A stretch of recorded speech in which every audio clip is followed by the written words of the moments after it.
All right. So I just compiled this from a list of um, uses that I've heard from different people, people that I follow, and people that I learn from. And so um, this is a short list that I've made. It's a dozen. I figured a dozen's a good number. And it's just helpful ways to use peppermint.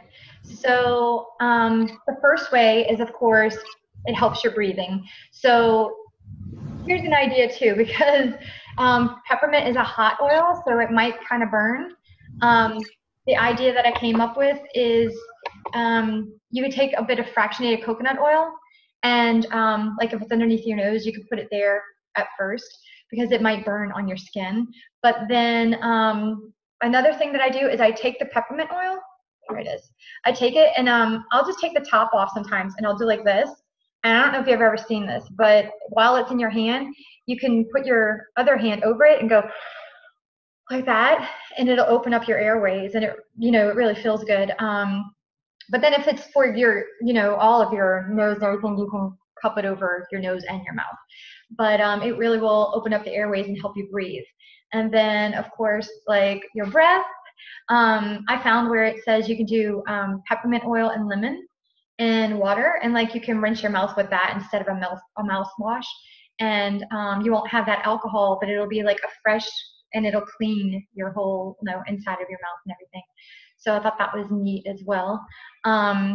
There's also the peppermint drops, so the beadlets, and if you've not seen it, it's a quarter of a drop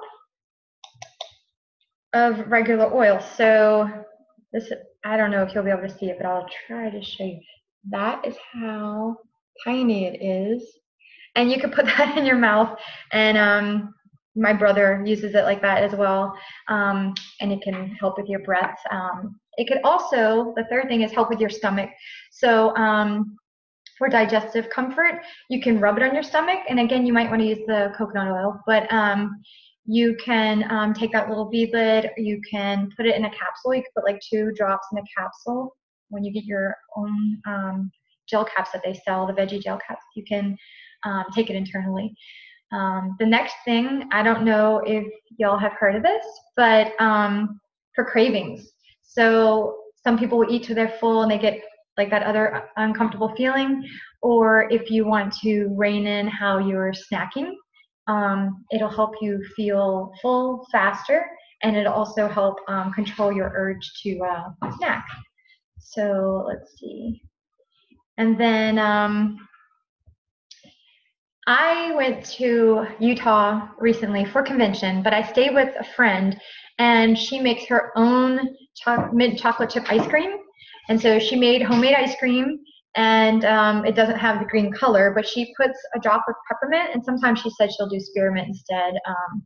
And then she puts dark chocolate chips in the ice cream. And I don't even always care for mint chocolate chip, but it was so good. So it's good to cook with. It's good to put like with chocolate for like hot chocolate, or Christmas time. A lot of people do those things, but also little candies that you do, like the peppermint patties and stuff like that. And then I heard it's good in shakes and teas and juices. So there's a good thing to try with that. Now, joint relief. Peppermint will help cool down your joints. So it feels like that ice, and it says like taking an ice bath, but it cools that down, and it helps like with the aches. And then sore muscles too. Now the next one is when you're hot. This is a good use because I've done this. When you're hot from being outside and you get overheated, you can take it as a cold compress, like a wet towel or something. You can put a drop or 2 of peppermint oil. If you have it in a spray bottle, because sometimes, where is mine? Oh, I put a little, you can buy just the tops, and they screw right onto your regular bottle, and then I'll spray it on the cold towel. You can put it like on your neck to help you cool down. You can put it on your feet if you ever have where your feet get hot. They feel like they're burning. You can do that too. But that is really good to use, or if you're exercising and you want to cool down. And then for regulating body temperature for kids or adults too, you can rub it along the spine and along their neck, and it'll help bring down that temperature. So I'll just ask, have any of y'all tried any of those or heard of any of those? No, but that's good to know because I didn't know that. Yeah, I thought that would be really helpful for people with kids or grandkids, because it's an easy, good thing that will happen quicker than waiting for something to go through to your digestive tract. It really helps. Like I did the cold compress. It's like really quick. So I can imagine. I didn't have a fever, but I can imagine how quickly it would work if you had that. So, okay, I have a friend that loves the peppermint oil because she has problems with her neck. Uh-huh. Now, I don't use peppermint because I'm uncomfortable with it, and so I'm interested in this tonight. But when you say that it's good for joint relief, does it need to be diluted? Now, do you apply straight?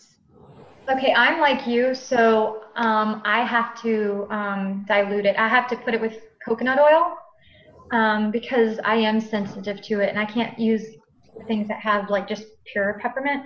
So if it doesn't bother her and she likes it, but you can tell her, that if she's sensitive to the peppermint, she might want to put the coconut oil on.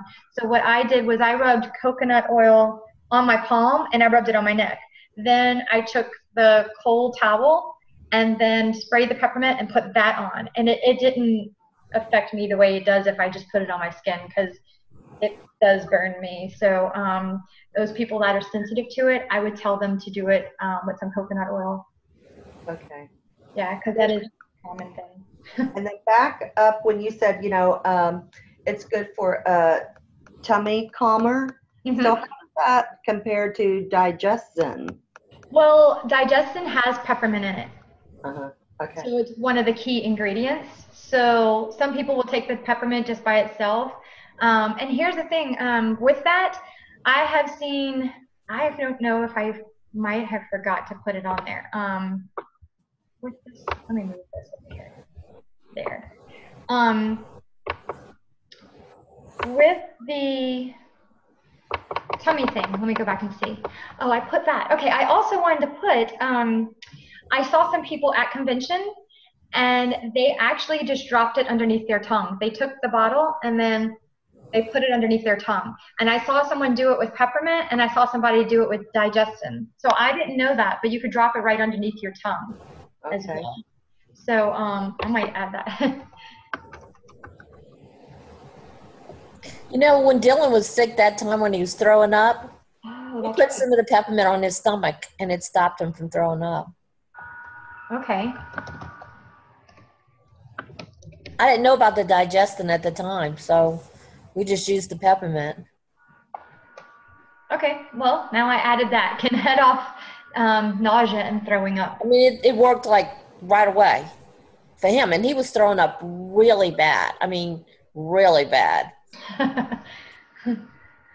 Okay, well, that's helpful. So I'm glad that I waited to, I don't know how to get this. Oh, there we go. Yeah, so it's good that I stopped to ask.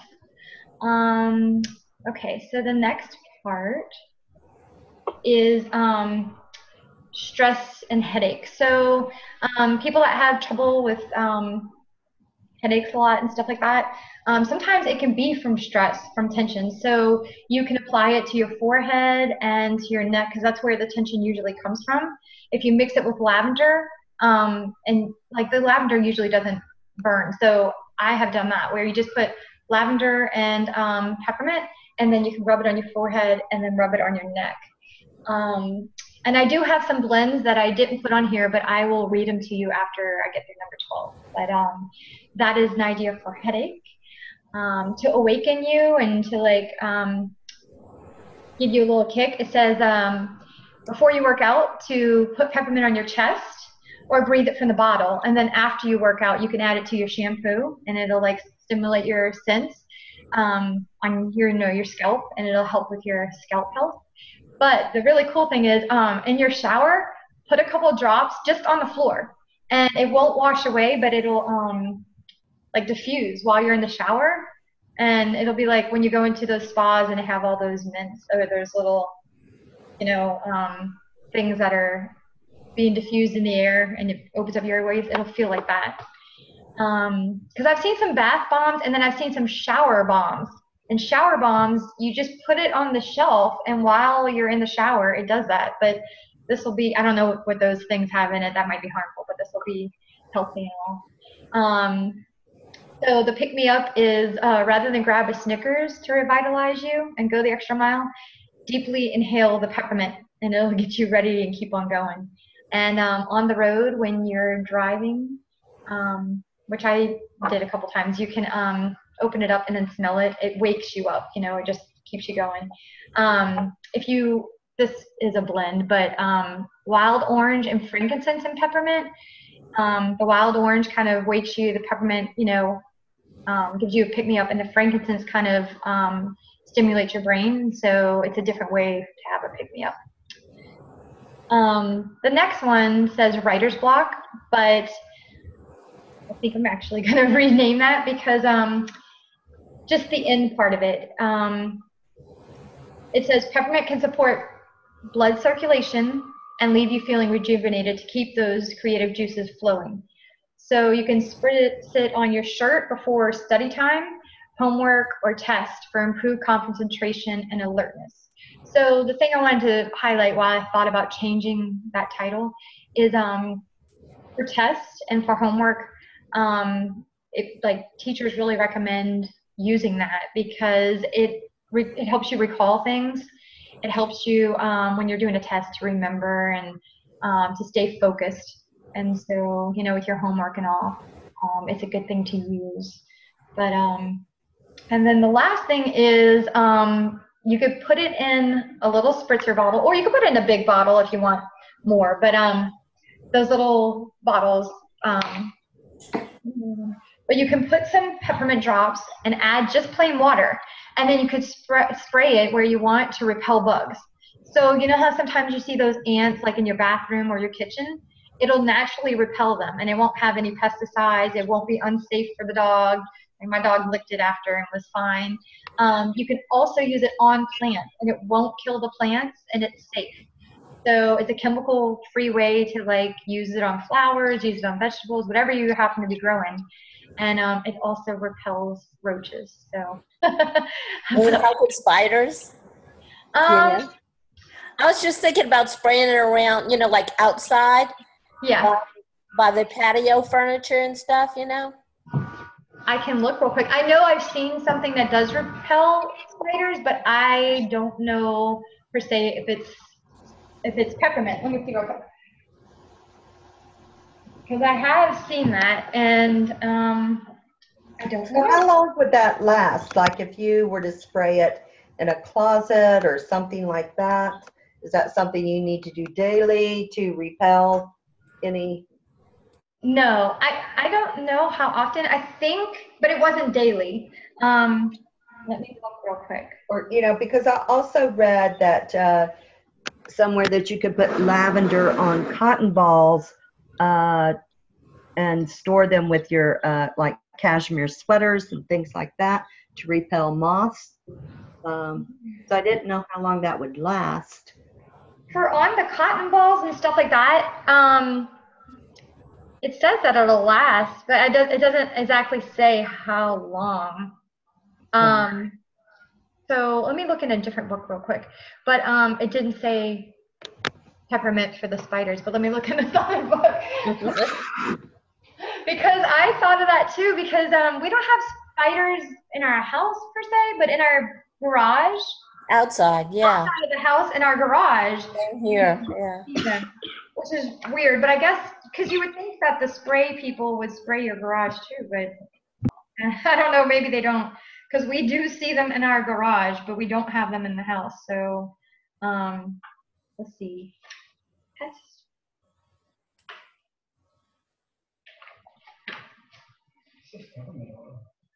I know I said peppermint oil.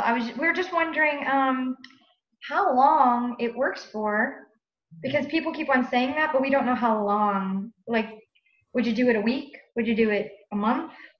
I wonder. I guess you could just wait and see when you see them again. Kind of like the pest control stuff. Yeah, it would be, I mean, healthier because I know like we had to take the dogs out or not let them go, you know, by the area when that happened. But pets, let's see. But I don't know. I was just trying to curiously look that up real quick. It says Garden the main thing they don't want is the smell of it. So if it wants the smells, then 401. I'm just gonna look real quick and see what this says. If it says number.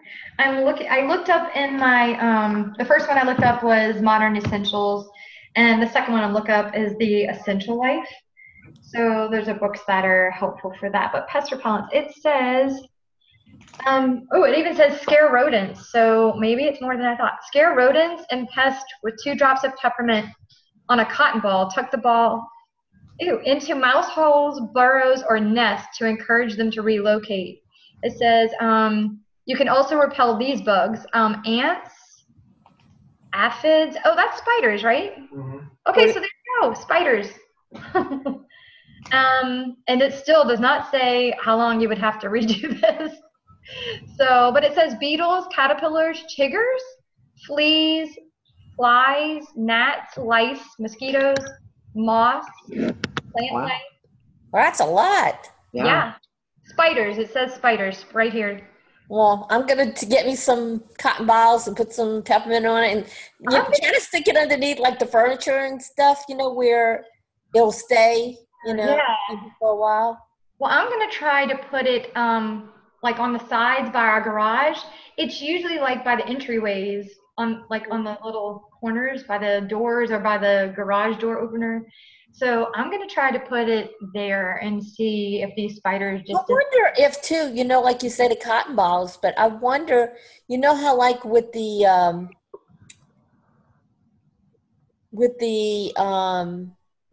necklaces and everything where you have the little felt pads that you put the oil on and that stays on there for a long time. Yeah, because I have had on my maybe necklace... I'll put some, like get some little felt pads and, you know, even glue it underneath something and then put the oil on that.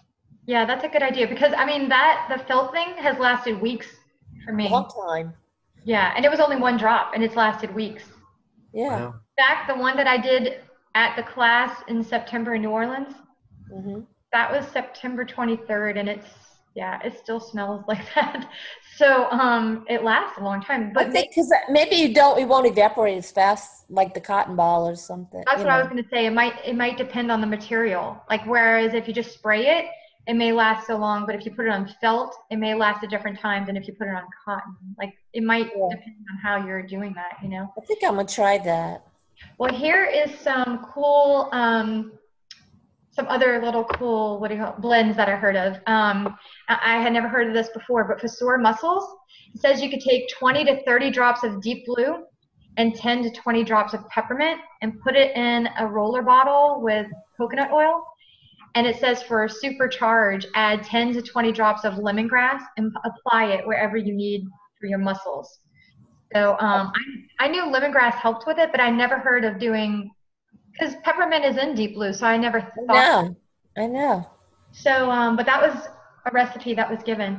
Also for allergies and for hay fever, 10 drops of lemon, 10 drops of lavender, 10 drops of peppermint, and fill the rest of the 10 ml with the roller with your coconut oil. Rub it up and down your spine, under your arms and your throat and the bridge of your nose, and then apply it to your feet. Any of those places will help with allergies. And then if you rub it in your hands and, you know, inhale it whenever you're feeling that. Okay, so wait a minute. 10 drops of what? Lavender, lemon, and peppermint. My friend in Utah used that and helped all of her kids to overcome their allergies. So that's the blend. That's the trifecta for allergies. And then I read and it says hay fever as well, which is an allergy, but. And so you put that on your spine. Yep.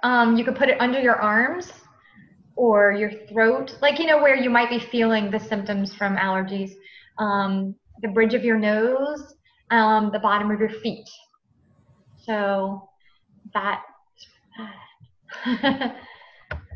Stacey Yeah. Donna was just. That's what I was getting ready to ask you. Doesn't she used to get hay fever, right? No, that was one that had hay fever. Oh, okay. But Aunt Donna had something I thought I remember at parades. I don't remember. Okay. And well, and I then was just going to tell you I got a text from her. Oh, you did? What did she say? Well, on her thing, she said it's tomorrow, right? And then she said, I just went to her website to see what I needed to do. I messaged her. So I think she would have did it. Okay. Well, and then I have the fever thing. It's 10 to 15 drops of peppermint and lavender, and then the fractionated coconut oil. You rub it across your head, at the back of your neck, down your spine. And for that, you would do it every 10 to 15 minutes until the fever breaks. So for migraine busters, this is cool. I found this, and I want to tell Ethan. It's 10 to 20 drops of lavender, peppermint, and frankincense. So you roll the mixture along your hairline or through the crown or over the temples and down your back, anywhere where you feel that migraine coming from. And you can rub your hands together and smell it too, because I've had a migraine and I don't use deep blue on me, but if I smell the deep blue, it makes my migraine go away. But I have to smell it a whole lot. So instead, I'd like to try the peppermint, frankincense, and lavender and rolling it, on my body and seeing if that helps a lot better. Because I can't put the deep blue on me when I have a migraine. But I found that, and I thought that was something that a lot of people can use as well. And then I have one last one. This is Happy Bliss Blend. It's 15 drops of lemon, 15 drops of peppermint, and 15 drops of frankincense. And then with this, you fill the rest of the bottle up with coconut oil, but you use it like a perfume, and it smells really good. So that's the other one that I came up with. When you say you fill the rest of the bottle, so how big of a bottle are you talking about? Just the roller bottles, the 10 ml roller bottles, like this. Okay. Hold on. So you would put 10 to 20 drops, and then 10, and then 10, and then you fill up the top part with Well, that should last a long time, huh? Yeah. I've a lot of times I will put the least amount that it says, and just a little bit of the coconut oil. I mean, if you're gonna use it for migraines, like that happens frequently here, so then you might want to fill up a whole one, and it will last a while. But I've done half a bottle for like deodorant or something, and it still lasts like months. Well, the reason I'm asking that is, didn't you say one time, how you have your bottles your normal bottles for the oils, like if you used up all your oils and you saved the smaller bottles? Yeah. Can you put the roller thing in there and make stuff? So it wouldn't be like the long roller thing, but it would be the small bottles? I thought you were the one who told me that. On the 5 ml? Yeah. 5? I guess it's 5. I don't know. Is there a roller bottle that, let me see. Let me see if they're the same size. I just have my peppermint in this one. I'm just wondering if the opening is the same size. To me it looks a little bit smaller, but I guess I could try and see. I'm not sure. Because I was going to say, sometimes you don't, you're just doing a few drops of something, so you wouldn't need the whole big. Well, right. Here's the other thing I would suggest, though. If you want to buy a few of them, the little sample vials? You can order a few of them, like this. Yeah. But you can get the roller on top of that. So then you wouldn't be filling a full this. Oh, okay. And then you could just, put 5 drops of each. As long as it's equal, if it says 10. That'd be perfect. Then you could just rub it, and then you could, have a small one instead of a big old bottle. So that's another thought. Perfect. Yeah. And that's what I was thinking of. This is what I was telling you about. See that? Oh. It comes, sometimes when you order these, it comes with it. And I never so got one like that. it depends on what company you order it from, but you can take the little top off, and then and it'll say this is a 2 ml right here. So if you know you want to do 1 ml, you just draw. I mean, a lot of times I literally filled all mine up, just drop 1, 2, 3. I did it that way. But if you had a bigger thing and you wanted to use it, you can do that. I have a few of them actually that came with different. Came with a roller, and it came with those samples. So yeah. And then there was one more thing that I did have, if you want. In the emotions and essential oils, just for the peppermint part, there's a little paragraph that I put together, and it just tells you that every oil has an emotional component, and the one for peppermint is a buoyant heart. So it brings joy to the heart and soul. It invigorates your mind, body, and spirit, and it reminds us that we could be happy and have nothing to fear. So it often lifts people up when they're having like an emotional trial for like a short enough time that they get a break and they feel like they can, get through life again. So it assists people like staying on the surface of emotional issues, so they can it'd be like a water skier on a lake, so that they can get through it and glide over it, and then be able to face it. But it says that it can be felt most in times of depression or discouragement. And when the individual is disheartened, peppermint can help them to rediscover joy of being alive. It says that it gives them the strength they need to face their their emotional reality. So that was just a little paragraph, and I got it from Emotions and Essential Oils. So I thought that's good to point out too, because some people don't know, but the emotional side of the oils, just when you're having a hard time, smelling peppermint, I've done it and I didn't even realize that, but I have an affirmation that I was writing to myself and working on for this week, and it was, I can be relieved and I can be happy. And so when I'm really stressed and trying to not be as concerned about something, it did kind of just release that tension that I had and worrying about it and thinking okay, I did it. It's gonna be okay. I did my part, and it's gonna work out. But yeah, so that is the part of the emotional part of peppermint. It buoys up your heart. But is there anything else that you wanted to add? No, not that I can think of. Okay. No. Can you backtrack to the muscle pain again? The blend. It was 20 to 30 drops of deep blue. Sure. Let me see. Yeah. The blend. Okay. It's 20 to 30 of deep blue, 10 to 20 of peppermint. And then if you want to give it even more of a little boost, you can do 10 to 20 of lemongrass. Okay. Yep. So I think I thought Ethan, my son, has muscle cramps sometimes in his legs. We thought it was from growing, but sometimes he'll get them still where he's like, I can't even walk, I need to crawl. So I wanted to, those are just some that I found and said, these are different things I hear people that they deal with, either muscle pains, migraines, fever, just some common things I thought would be easy to share with everyone. So, but that's it. I'm glad y'all came, and I hope you learned something that you can use and share with others. And that's it. I'm going to stop the recording now. That was good.